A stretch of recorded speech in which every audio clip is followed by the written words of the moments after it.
What's up, everybody? This is the 12th episode of the Armchair Army podcast. I am your host, as always, Clayton Panzeri. We have special guest Shane Larson from TheGameTimeGuru and 60 Days of Living host Myles Clifford. I know they've been on a lot of podcasts before, but they have great insight on college football, and we just love to kick it about sports. So I love having them on. But I actually wanted to start off this podcast a little bit different today because I wanted to tell you about a really, really special episode that's coming up on Thanksgiving Day. It's going to be called Roots, and it's going to be why I started this podcast, and it's going to be less about the sporting events that are going on and more about why I got this podcast started and what it really means to me and what's going on down the road. And I'm actually going to have guests on from Spokane, my hometown, which holds a very special place in my heart. And we are going to kick it, talk sports, just have a very, very home down roots podcast. And I'm really excited for it. So don't miss out on the very special episode on Thanksgiving Day. It's called Roots. It's coming out. But let's talk some sports. Let's get into this thing. Let's kick it. Let's roll. Let's go.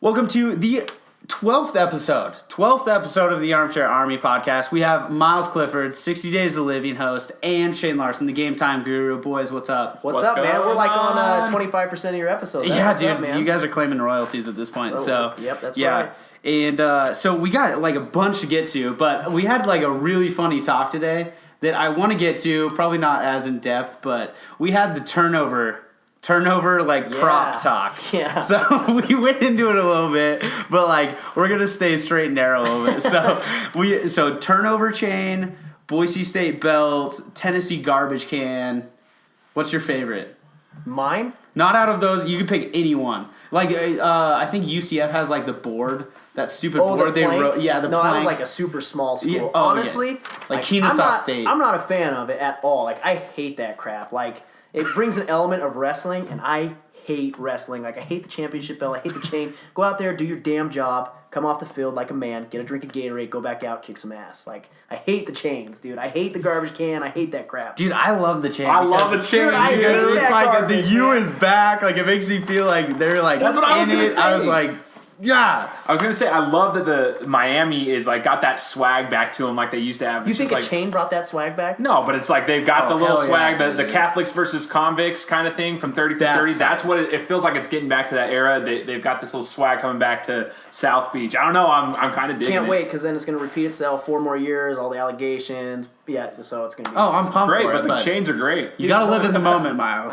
Smell the roses, man. I can't wait till Boise State wins a natty and we get like all these sanctions on us. Yeah. Well, actually, I'd be down with that. Yeah, right? Like, you live in the moment. Hell yeah. So, well, with the Tennessee garbage can, though, do you think Butch Jones has to carry it everywhere he goes because he's so freaking garbage? If he lights it on He got fire. fired He's this gone week. finally. Yeah. He's not a volunteer anymore. He should be a PE teacher in like He should be a South volunteer Carolina. at a school. Yeah, exactly. Yeah. Did you see the comment that they made about him? Who's tweeted it out said that the fact that he was paid 50 whatever, Oh, yeah. or whatever, however many millions he made in college football was ridiculous. He should be a $50,000 gym teacher in high school. Yeah, somebody wrote that. Wherever that gym school is, like, sign me up. That's a heck of a payout for a gym teacher. I saw that, seriously, dude. Like 50 $50 grand. Are you Seriously. kidding? I'll go coach gym for $50K. Yeah, I would too, seriously. All right, sticking with college football, though, top 4 shake up this week. Georgia loses, TCU loses, and there's another one, boys. That lost? That Notre lost. Dame. Notre Dame lost, yeah. we So were just talking about top that. 4 shake up. Who's your top 4 now? Putting you both on the spot here. My top 4? Okay. That's tough because I still don't believe in Oklahoma. I still don't believe in Alabama. I don't believe in Miami. So, You don't and I believe don't in the believe in chain? Wisconsin. Like that, I just don't. Who has like? This is gonna sound bad, but Dude, Alabama's probably going to win it, right? Like, they're just... I don't think actually so. Clemson. I believe in Clemson still, even though like they've had some close games. Like I just believe in them. Like that makes me sound stupid. I do believe in Alabama, but like I would put Alabama, Clemson, Miami. Ah, man. Dude, I got a hot take for you. Okay, Alabama's going to lose in the Iron Bowl to Auburn. I believe they will. I think so too. Yeah. So Auburn beat Georgia this week. They thumped them, man. It was ugly. I stopped watching at halftime because it was bad. But Shane and I talked prior about Georgia. I don't think either of us believe in Georgia. I think you were there too. No, yeah. Dude, I watched Fromm this year. He was they ripping on a Georgia team. They handed off to Nick Chubb 95% of the time. I mean, a true freshman, they can't really throw the ball a lot, and he was tested to throw the ball this game, and it was proven that he couldn't make all the plays. He's been efficient when he has had to throw, but there was a point where he only had 10 passes. They're through the third quarter, and then he had to start throwing it, and it wasn't working. But I think the four they have right now is actually who should be there at this point because they've earned it as far as where they're at. Miami, as much as we want to say they're not good, they've earned it till now. We'll see what happens when they play Clemson in the ACC. Totally. I'll see what happens there. Oklahoma, I'm kind of with you. I'm not fully sold. I still am rooting for them, but the fact is TCU was such a good defense. They were holding these teams in the Big 12, the most powerful offensive, conference in college football. TCU was shutting down all these offenses, and they went in there and just steamrolled them. So I was I don't know. I think Oklahoma's got this swag to them. So if they win out, then they get it. Which NFL analyst was putting Oklahoma number one? They're saying even though they lost. But was it Herbie? I think Herbie. Probably Adrian Peterson. he went there. Jumped him up to number one. Dude, the way Baker Mayfield is playing right now, you could argue that all day. I would love to hear the argument because it's valid. He almost throws 600 yards against a good Oklahoma State team. Not a good defense, of course, but Mason Rudolph, they barely held him off, but that's a good team. And so, I don't know, I'm really, really... I hate this time of year because it's always oh, yeah, they deserve to be in, but are they the best team? I've always hated the argument because it's Boise State's always they deserve to be there, but you kind of know in the back of your head, you're they would probably get rolled. 2010, no, they would have rolled. Yeah. 2010, that's amazing. True. But it's funny, these conversations start and it continues to flip-flop and flip-flop and flip-flop until that last week. That's when, This is the one thing.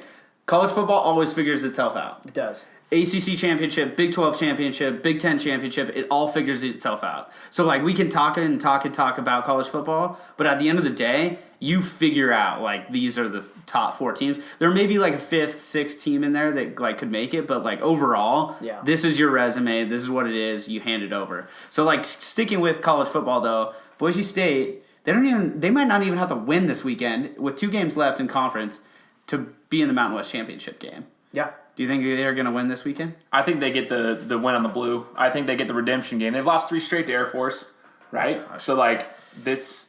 Yeah. Watching the triple option gives me, it makes me sick. This is my thought on Boise State. So, their defense is amazing against a one-dimensional offense. Yeah. Air Force is a one-dimensional offense. Colorado State gave our defense so many fits, I think, because it had a great run game and it could throw the ball. The other times when they play really well, it's either they can only pass well, like Josh Allen in Wyoming, or they can only run the ball well. And so I think Boise State will actually shut down the option this week and we'll be set, man. Something to say about the option, too, with Boise State is in the past, they've struggled against it. But this year they proved, even with a young defense, I think it was New Mexico, right? That was running the triple option. A little bit different style. It's out of the pistol. It's not necessarily under center like Air Force. So Air Force has that style. When you're under center doing the triple option, it's kind of hard to find the quarterback and see the ball. But, I think we're ready for it. For the first year, I'm actually confident. In the first year in the last, 3 or 4 years, I'm actually confident against this triple option. I think we win it. We get to the Mountain West Championship this Saturday is when we seal it. You go to the Las Vegas Bowl. Las Vegas Bowl, there's predictions we're going to play UCLA. Josh Rosen, they were talking about he's not even going to play in it. If there's a Las Vegas Bowl, he won't play because he's going to the NFL. So why would he get hurt in the game? What a snooze fest. Seriously. UCLA would be. If Boise State doesn't beat a Josh Rosen-less UCLA team, I would cry. That would suck, dude. And that's what I can't stand about college football, because last year you saw it happen in all the bowl games. Dalvin Cook, Christian McCaffrey, Leonard Fournette. Yeah. All of them, they sat out on their bowl games because it wasn't in the college football playoff. That makes me mad. I hate it. I understand. I don't blame them. Right. Yeah. I hate it. Right. I understand it. Because college football now, the NCAA has made this environment where if you can't profit, they ain't going to play. So why would you do that? But nowadays you see insurance policies that are $3 million. So if they get hurt in that bowl game, they cash out immediately. Right. Kind of. Look at, what's his name? Smith? The Cowboys? Oh, yeah. What's his name? Jalen Smith? Jalen Smith, yeah. Is he still Notre playing? Dame? Yeah. Totally almost like they thought he was going to have drop foot or whatever. Yeah. He's come back. I don't know how he's playing because I don't care about He's the doing Cowboys. well, but yeah, he had nerve damage. He's still But he was the that nerve best to finally linebacker. regenerate. He was the best player in the NCAA at one point. Like, at Notre Dame, he was absolutely crushing it. Yeah, so I mean, but that, like, if you think about it, I got a $3 million payout. Oh, by the time he gets through his rookie contract, he's finally got filling back in his nerve. He's not getting that 5 year, $60 million. He's getting And they have, that like, things 2 year. written up, too, like, exactly like that, where if they don't make this much money by their third year, then the insurance policy pays out. But probably not as much as he would make. Like, Right. I would sit out. I mean, like, if I was in a boxing match, this is what makes me my money. Is this beautiful face? I would. So here's my question: has the college football playoff kind of hurt college football in that sense? Because the players used to play in all these big bowl games, but if you're not going into a big bowl game, you're not helping your school. Has it hurt it in a The sense? college football playoff hasn't hurt it. The fact that there are 60 freaking bowl games. Yeah, like that's the true. bowl games don't mean much. Like the Idaho Potato Bowl, the Las Vegas Bowl, these bowl games mean jack. There's now. 5 and 7 teams making bowl games. That's why what- would you want to play in a bowl game again? Like, say you're like Oregon, and Oregon's QB is going to the NFL, but they're 5 and 7, and they in get to the go to a Vegas bowl Bowl, game. yeah. Like, no way you're gonna play. You know, that's just. I mean, NFL scouts would probably look at it and be like, "Dude, your IQ is low. Yeah. Like, you're getting drafted low too." Where on the other hand, like these 5 and 7 schools from the MAC or the American, that's like their Super Bowl, Bowl, right? Yeah. But to these LSU's, Oregon's, UCLA, it's just like you're kidding me. It's like Alabama playing Mercer.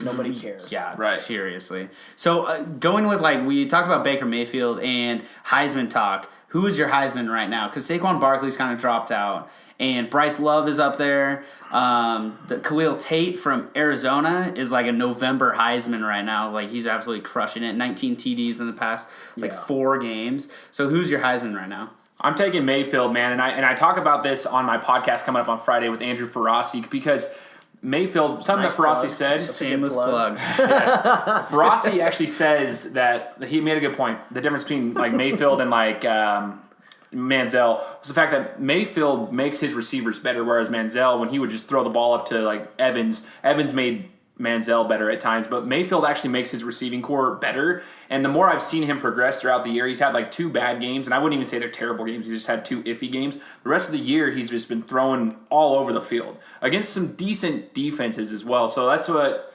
I think Mayfield's got it. I'd go with Baker Mayfield as well. Just because you said Saquon Barkley, he had 2 TDs last week, but I think he had, 35 total yards, and just not very good. Have you ever seen a 1 week Heisman like you saw in JT Barrett this week or this year? Like, seriously, I have never seen a quarterback everybody's talking about 1 week and the next week after the Penn State win, and then after that week it was like, who is JT Barrett? I was trying to say this though. I brought that up a couple times. I couldn't believe On your that he was- podcast coming out in 2 weeks. I just couldn't believe it though because like I knew who he was, and like Miles and I talked about this before one of the games last week, the night of the Iowa game. I was like, dude, the 8 for 16 throwing, that's a JT Barrett game typically. Like, and even this last week they steamrolled Michigan State, but his stats, if you will, it was really bad statistically speaking. It was like 2 touchdowns, 2 picks, and then or 1 touchdown, 2 picks, and then 2 rushing touchdowns.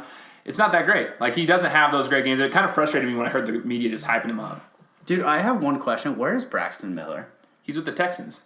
He's still playing? Yeah, I believe Really? so. I knew he was a wide receiver, but like, dude, I used to love watching him play. Oh, Miller was my favorite. Dude, he was a bot. When he stopped starting and JT Barrett and then Cardale Jones started, I was like, dang it. I love that dude. Yeah. But then his spin move in the opening game, Virginia Tech game. Oh my, I melted in my chair. I was like, oh, this is Braxton Miller's Literally team. the only good play of that game. By either side, true. but it was so sick. True. All right, we're going to switch it up to a little NBA. So Shane and I talked a little bit about LeBron today. We don't really agree on LeBron. So we don't. this should be really good. So LeBron's new antic, he called out the Knicks because they didn't take Dennis Smith Jr. with their pick, and instead they got a kid from France who's actually been playing pretty decent. Yeah. He's been playing good minutes, and in his candor, he went to in the middle of a game, LeBron was like big boying this rookie, and he ran into him a couple times. Like, clearly LeBron was doing this on purpose. All of a sudden, you see in his canter sprint down. I've never seen him run so fast, by the way. Because he can't run. That's the problem. I can't stand Cantor. Dude, LeBron needs to be in more games that Enes Kanter is playing in because, like, that dude ran like a 4.5 40 there real quick. Yeah.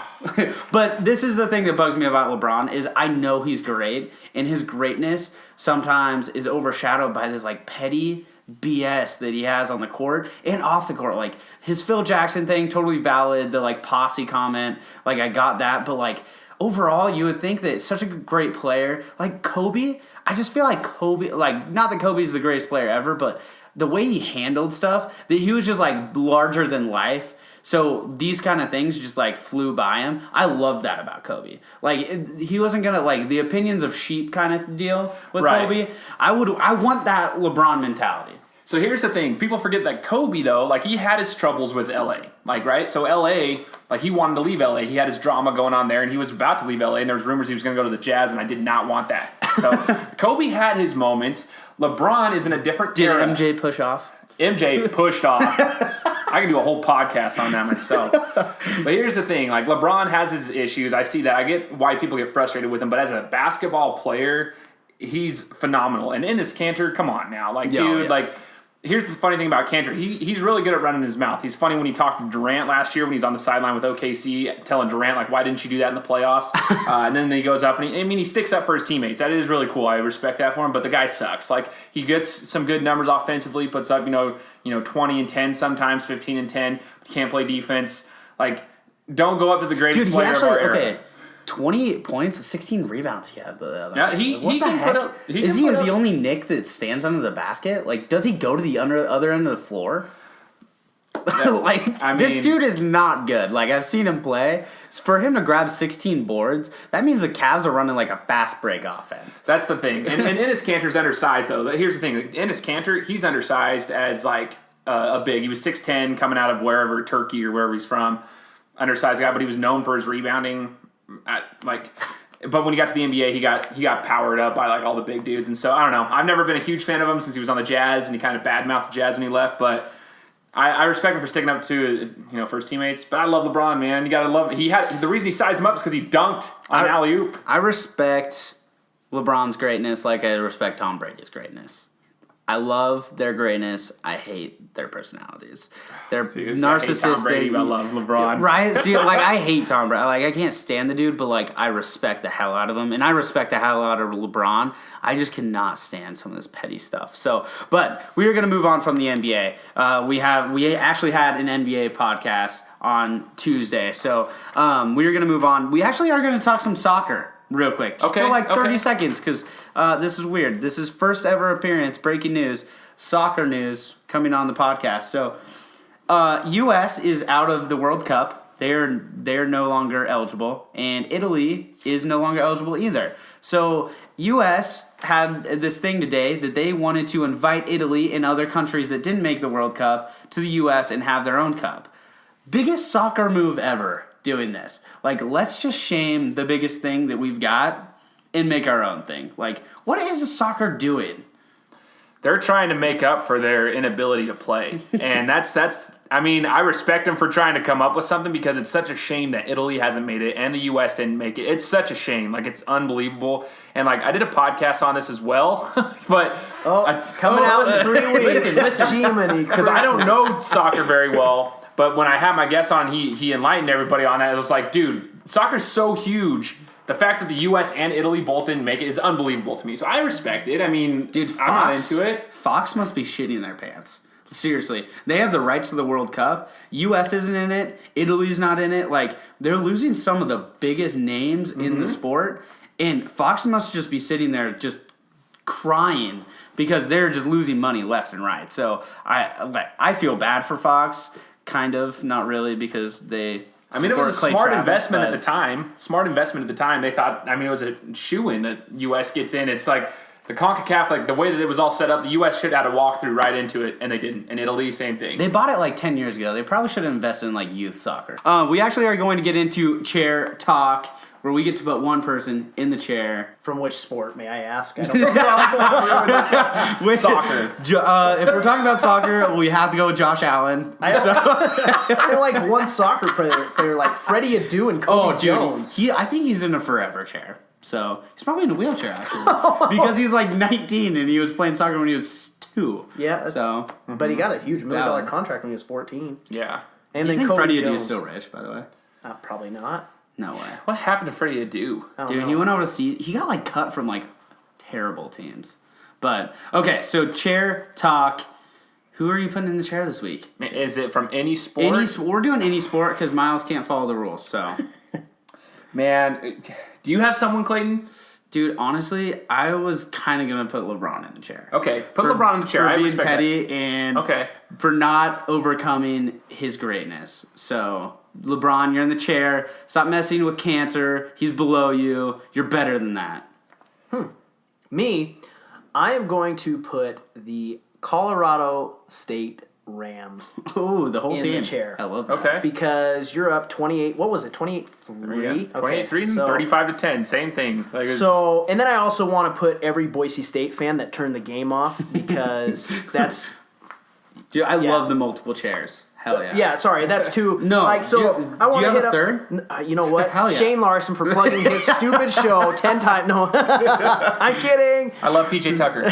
So, the Colorado State Rams for blowing that lead, and like we've been through it, so in your face. And then the Boise State fans that literally, I know there's a lot of you out there that turned off the game. Dad, if you're listening to this, I know you turned it off and turned it back on when I texted you to make sure you're awake.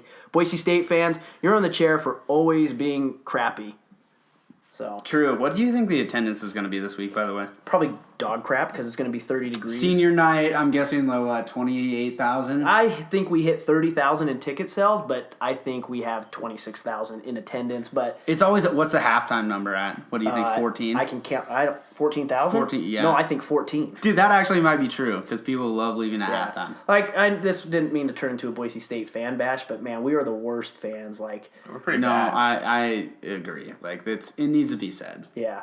And the students are the worst. Having 24,000 students and having a 3,000 person student section that you can't fill. You know how you've solved that? You move them to the freaking North north end end zone, zone. next You to the lower band. ticket prices for everybody else, so those people can buy it. Because then everyone out there that's listening that complains about ticket prices being too high, guess what? You can finally get you for cheap in the old student section. So problem solved. True.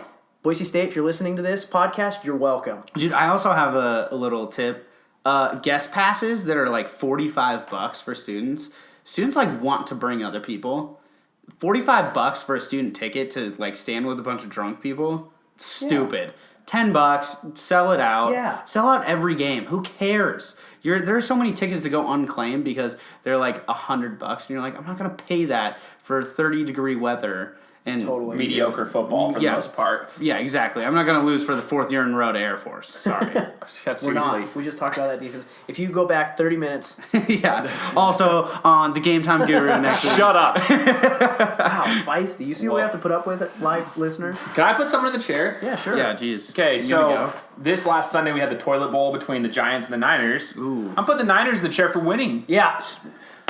I don't even want to Idiot. talk about it. You- Morons. Did Garoppolo play? No, he Better did. Oh, yeah, they and he tried to played tank. really well. Yeah. Like, he actually put up some great stats. Maybe I they think- should have put Garoppolo on to play bad. Yeah, seriously. Man, I was so ticked off when I saw that score because I don't watch NFL because I just don't sometimes. But the fact that they won pisses me off so bad. Now You got the Browns in front of you and the Giants in front of you, and you're going to have a couple other teams because the Niners are the best team in the league right now, and they're just going to tear it out. So who finishes last in the NFL between those three? If we were to pick those three, the Browns? The Browns? the They're Browns won't win.